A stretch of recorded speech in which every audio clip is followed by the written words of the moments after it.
사도신경으로 신앙 고백 드리겠습니다. 나는 전능하신 아버지 하나님 천지의 창조주를 믿습니다.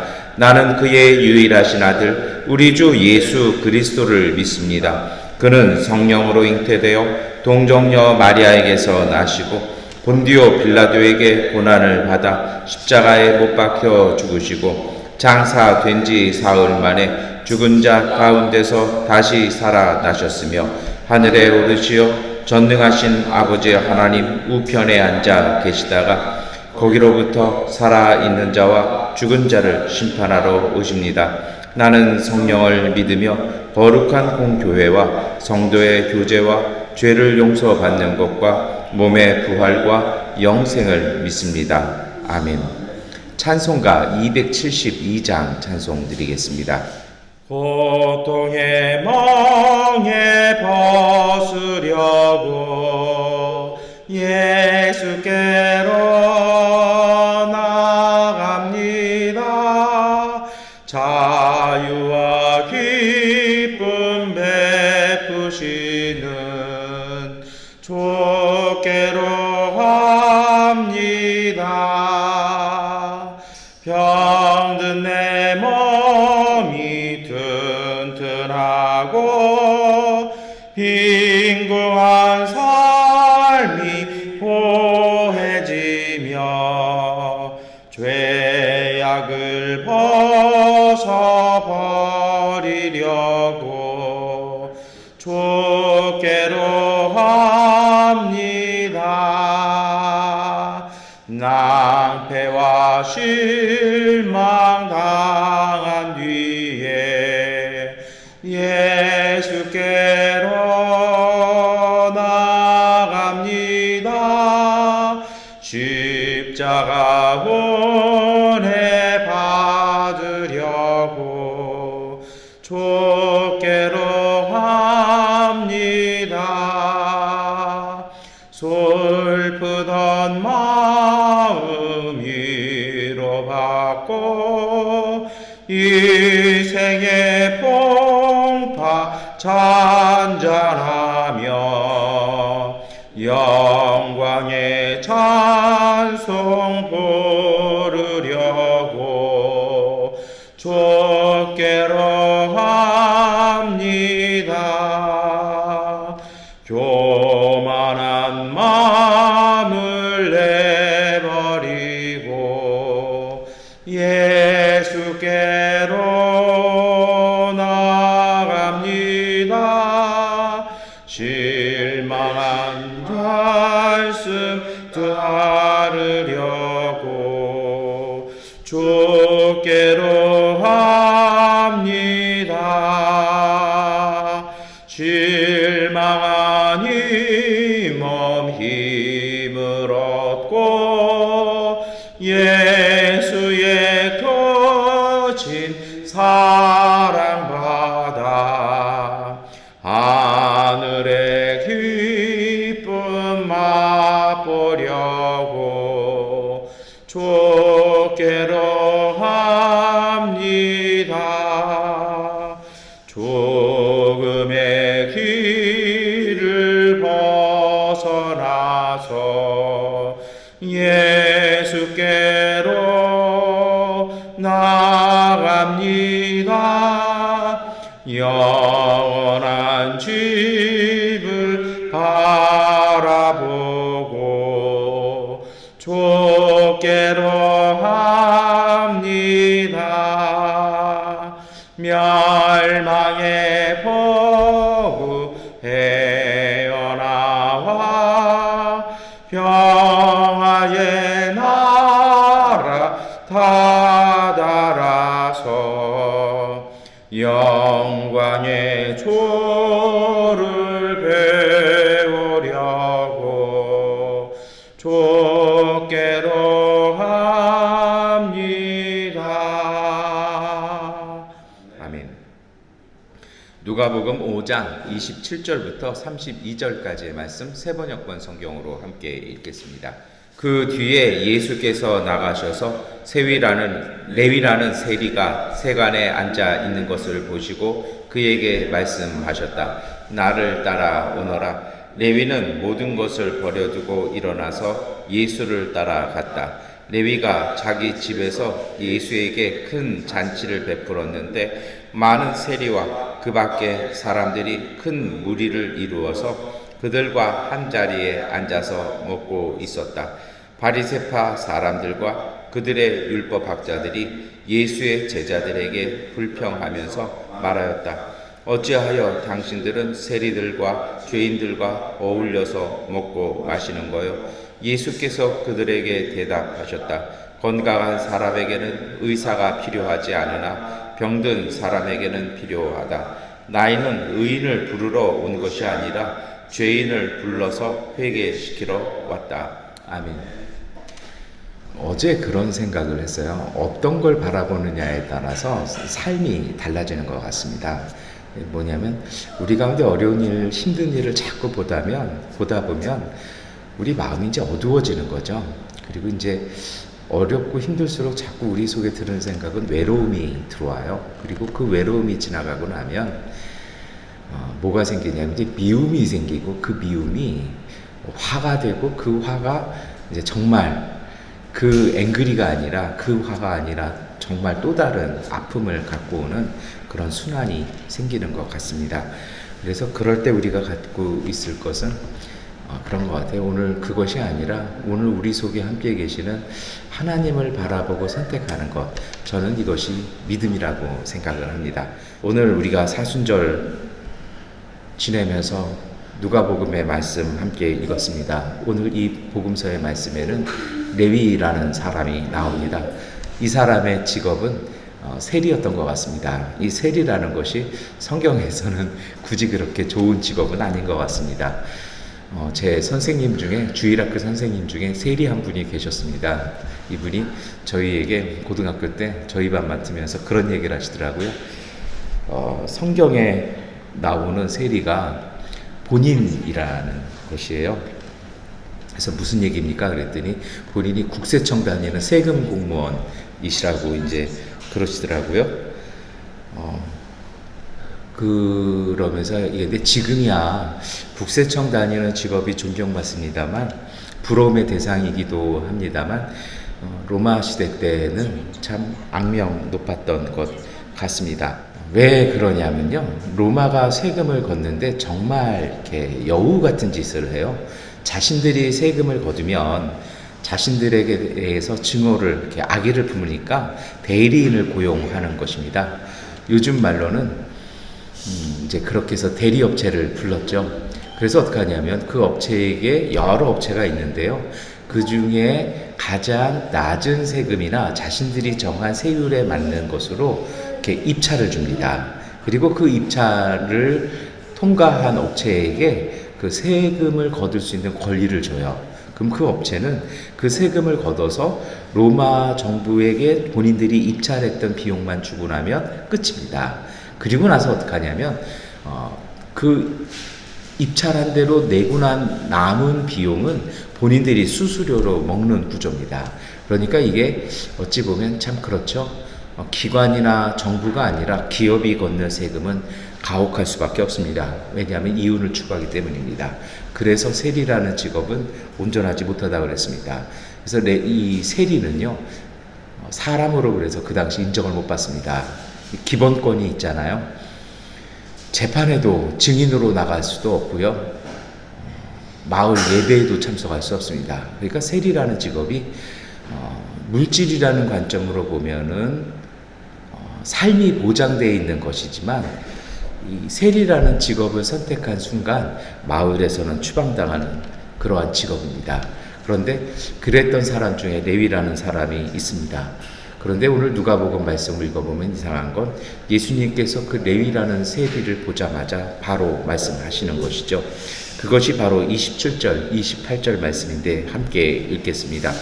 그 뒤에 예수께서 나가셔서 레위라는 세리가 세간에 앉아 있는 것을 보시고 그에게 말씀하셨다. 나를 따라오너라. 레위는 모든 것을 버려두고 일어나서 예수를 따라갔다. 아멘. 누가복음은 좀 뜬금없이요, 예수님께서 지나가다가 일 잘하고 있는 레위를 불러내십니다. 나를 따라오너라라는 이 말은요, 스승이 제자를 선택하는 말이기도 합니다.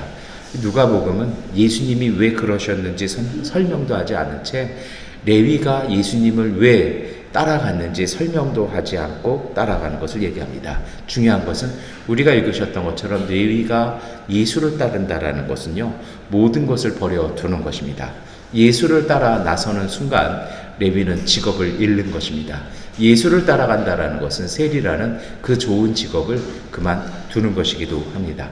그런데 이것이 사실 다른 제자들, 다른 부름받은 제자들에 비해서 어떻게 보면 굉장히 가혹한 일이기도 합니다. 왜냐하면 다시 돌아올 수 없는 길을 출발한 것입니다. 여러분, 우리가 잘 아는 예수님의 제자들 중에 베드로와 야고보와 요한 같은 사람들이요, 이 사람들 전부 다 직업이 어부였지 않습니까? 그래서 예수님이 좀 어려워지고 예수님이 고난당할 때 그들은 다시 옛 직업으로 돌아갑니다. 어부가 될 수 있었습니다. 어떤 경우에도 그들은 예수님과의 관계가 끊어지면 돌아갈 직업이 있고 돌아갈 일상이 있었습니다. 그런데 전직 세리였던 이 레위는요, 돌아갈 곳이 없습니다. 사람이 그래요. 내가 돌아갈 수 없는 곳을 만들어 놓고 따라간다라는 것, 이거는 굉장히 마음 힘든 일이었을 것입니다. 그런데 문제는 성경은 왜 레위가 말도 없이 그 돌아올 수 없는 그 길을 따라갔는지 이야기하지 않습니다. 이야기하지 않는다라는 것은요, 설명하지 않는다라는 것은 사건을 보라는 또 다른 성경을 읽어나가는 법이기도 합니다. 그것이 바로 이제 29절부터 나오는 이야기입니다. 예수를 따라 나서기로 한 레위는 집으로 돌아가서 예수님과 일행을 초대해서 잔치를 베풉니다. 그리고 그 자리에 많은 사람들과 그 밖에 많은 무리들을 초대해서 먹고 마시는 큰 잔치를 베풀기 시작합니다. 사실 그래요. 이 레위라는 사람이 세리를 그만둔 것입니다. 그럼 그의 집안은 어떻게 될까요? 이제 소득이 끊기고 수입이 끊겼다라는 것입니다. 전직 세리의 집안이었기 때문에 마을 사람들이 그들을 받아줄 일도 없습니다. 변변한 직업을 가질 방법도 없습니다. 어찌 본다라면 예수 따라 나섰기에 그들은 재정을 긴축해야 되고 쓸 것을 아껴야만 했습니다. 그런데 레위는요, 그럼에도 불구하고 큰 잔치를 벌입니다. 수많은 사람을 부르는 큰 잔치요. 오죽하면 오늘 29절 말씀에 큰 무리를 이루었다라고 얘기합니다. 왜 그랬을까요? 이것은 그의 삶 안에 큰 일, 놀라운 일이, 기쁜 일이 생겼기 때문인 것입니다. 어떤 일일까요? 오늘 우리가 이것을 보았으면 좋겠습니다. 이렇게 레위가 잔치를 베풀자 30절부터 바리새파 사람들이 와서 시비를 걸기 시작합니다. 그리고 불평하면서 말하기 시작하는 것이죠. 어째서 예수님은 세리와 그리고 죄인들과 어울려서 먹고 마시냐라는 것입니다. 그런데 여기서 여러분, 오늘 우리가 한번 유추해 볼 수 있는 것이 있습니다. 레위가 예수님을 왜 치료했는지는 누가복음에 그 이유를 구체적으로 설명하지 않습니다. 그런데 그의 삶에 어떤 변화가 일어났는지를 보여주고 있다는 것입니다. 세리라는 직업이 그래요. 세금을 악착같이 거둬야 되고요. 정한 목보다 많이 거두어야 내가 먹고 사는 직업입니다. 그렇게 해야 어찌 보면 그래요. 남의 것을 빼앗고 강탈하지 않고서는 자신이 살아갈 수 없는 직업입니다. 보통 고대 사회든 현대 사회든 마찬가지입니다. 먹고 사는 게 힘들면 사회가 갖고 있는 구조는요, 마을 공동체가 그 사람을 돕게 하는 것입니다. 어떤 작은 일이라도 아니면 곡식이라도 이렇게 서로 나눠주고 구워주고 빌려주고 때로는 도와주기도 하는 거죠. 그런데 세리라는 직업은 그 모든 관계를 단절합니다. 그래서 유일한 수입은 자신이 남의 것을 빼앗아야만 본인이 살아가고 그것 외에는 없습니다.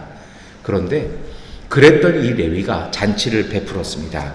예수님의 일행도 불러드렸죠. 그리고 수많은 자신과 같았던 세리들도 불러드립니다. 그런데 놀라운 것은요, 그 밖의 사람들을 불러드렸다는 것입니다. 그러면 이 그 밖의 사람들이라는 것은요, 세리와 함께 그 시대 속에서 환영받지 못하고 인정받지 못했던 사람들, 다시 말하면 죄인의 범주에 들어갔던 사람들이라는 것입니다. 그 시대에 죄인의 범주에 들어가는 사람은 물론 도덕적인 문제 있는 사람들도 있을 것입니다. 그러나 사실 그래요. 도덕적인 범죄라는 것이 경제적인 가난에서 비롯되는 경우들이 참 많고요.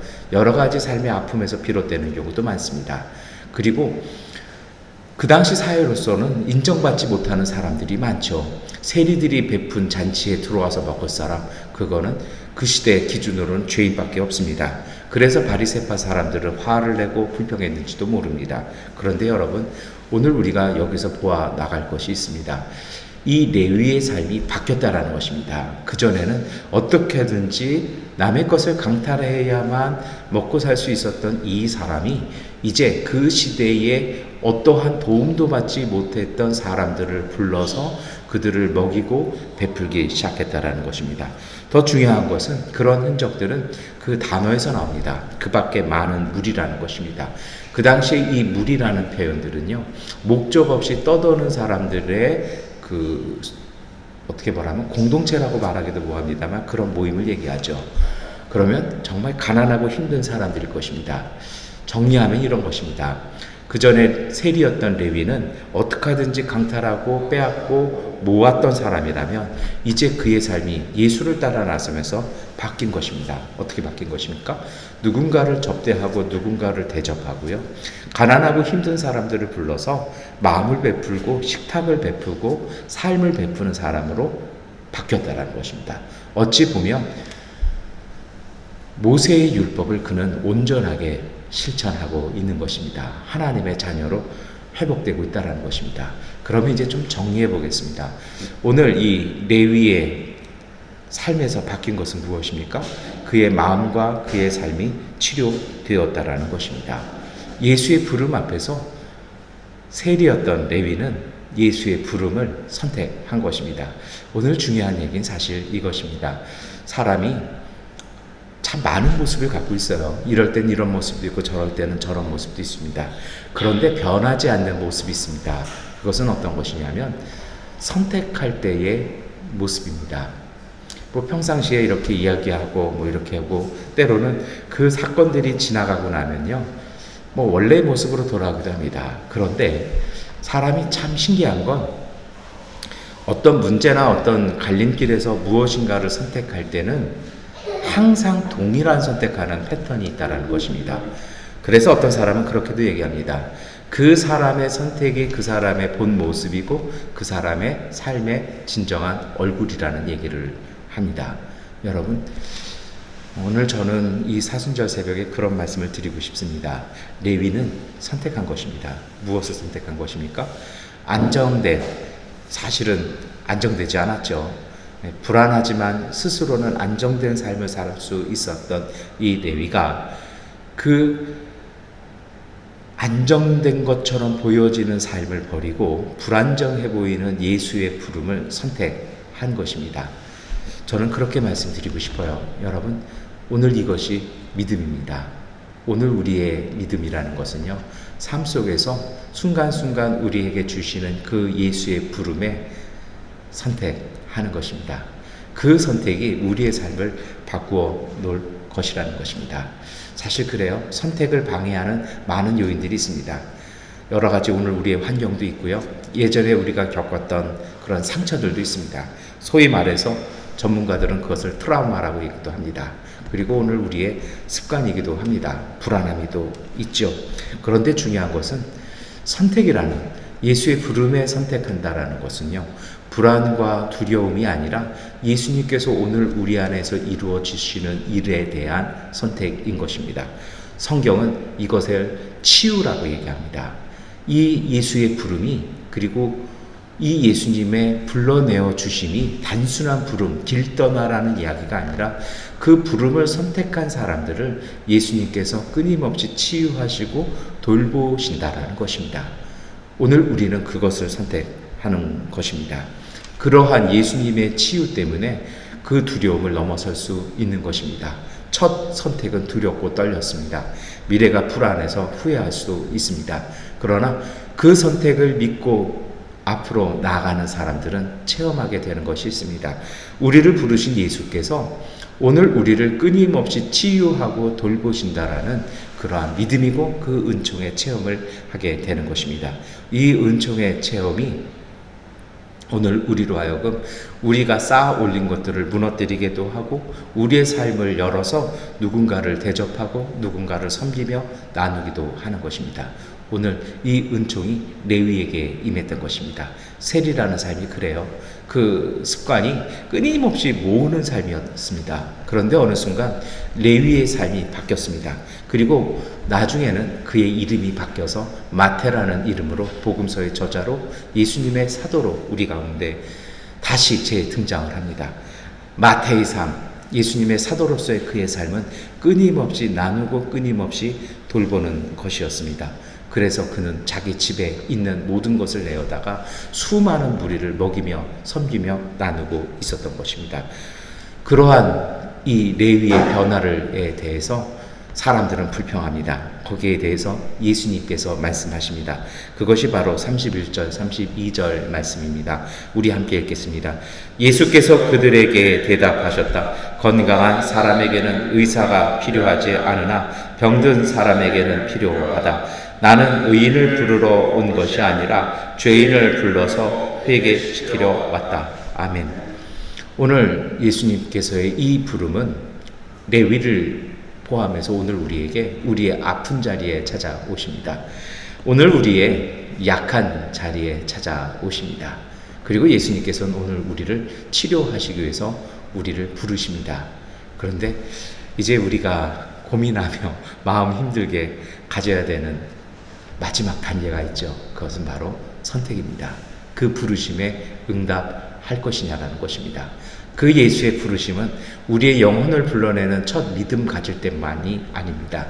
우리가 삶을 살아가면서 순간순간 우리가 힘들 때, 때로는 우리가 너무 잘 돼서 문제가 있어지기 시작할 때 예수님은 오셔서 우리를 불러내십니다. 그 부르심 앞에 우리는 선택해야 합니다. 이것이 믿음입니다. 그런데 여러분, 오늘 우리가 이것을 생각했으면 좋겠습니다. 예수님께서 그 시간, 그 순간 우리를 불러내실 때 그 부르심은 우리로 세상과 삶에 대한 포기가 아니라 우리를 고치시고 치료하시기 위한 그 예수님의 은총의 부름임을 기억했으면 좋겠습니다. 그래서 사실은 이 부름에 응답하기 어렵기도 합니다. 이것은 순간순간마다 끊임없이 반복되어져 가는 것 같습니다. 그런데 여러분, 시간이 점점 지나가면서 드러나는 것이 있습니다. 예수님의 부르심은 치유라는 것입니다. 이곳에서의 삶이 힘들고 어려울수록 그 힘들고 어려운 만큼 하나님께서 우리에게 베풀어 주시는 은혜와 그 은총들은 너무나 귀한 것을 보게 됩니다. 여러분, 오늘 우리가 그것을 기억했으면 좋겠습니다. 삶의 순간순간, 결정적인 순간에 꼭 예수님은 오늘 우리를 불러주십니다. 그것이 오늘 우리의 믿음의 갈등이기도 할 것입니다. 그러나 저는 말씀드릴 수 있을 것 같습니다. 여러분, 그것을 선택하십시오. 예수님의 부르심을 선택하십시오. 그 선택이 우리에게 평안함과 세상이 말하는 행복을 주지는 않습니다. 오히려 어렵고 힘들고 고된 일들 투성이 뿐입니다. 그 길은 고속도로 아니라 자갈 득실득실한 울퉁불퉁한 길일 것입니다. 그런데 중요한 것이 있습니다. 어떤 길로 가느냐가 중요한 것이지 아니죠. 그 길 통해서 어디 가느냐가 중요할 것입니다. 그리고 말씀드리고 싶습니다. 이 예수님의 부르심은 하나님의 치유가 함께 있습니다. 우리가 그것을 선택하고 그 믿음으로 그 길을 온전히 걸어갈 때 오늘 우리는 순간순간 예수님께서 우리를 새롭게 변화시켜 주시는 놀라운 은총을 체험하시게 될 것입니다. 그것이 진정한 은혜이고 진정한 축복입니다. 그 믿음의 길을 걸어가시는 이 사순절 통해서 그 믿음의 선택 통해 하나님 나라의 은총 이루시는 복된 삶 되시기를 축원합니다. 기도하겠습니다. 전능하신 아버지 하나님, 오늘 우리의 삶 속에 우리는 끊임없이 고민하고 갈등합니다. 하나님, 우리의 이 고민과 갈등이 하나님 앞에 드려지는 기도가 되게 하여 주시고 그 기도를 통해서 우리가 예수 그리스도의 부르심에 응답하는 믿음으로 서게 하여 주옵소서. 믿음으로 시작한 그 길이 하나님, 어렵고 힘들어 보이지만 그 길이 치유의 길이고 그 길이 은혜와 은총의 길임을 기억하게 하여 주시옵소서.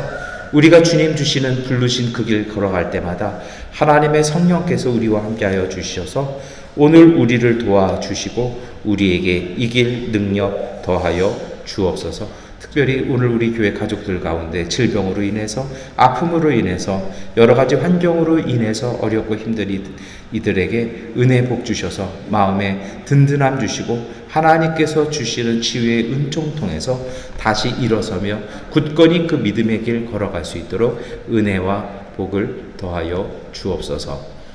예수 그리스도의 이름으로 기도드립니다.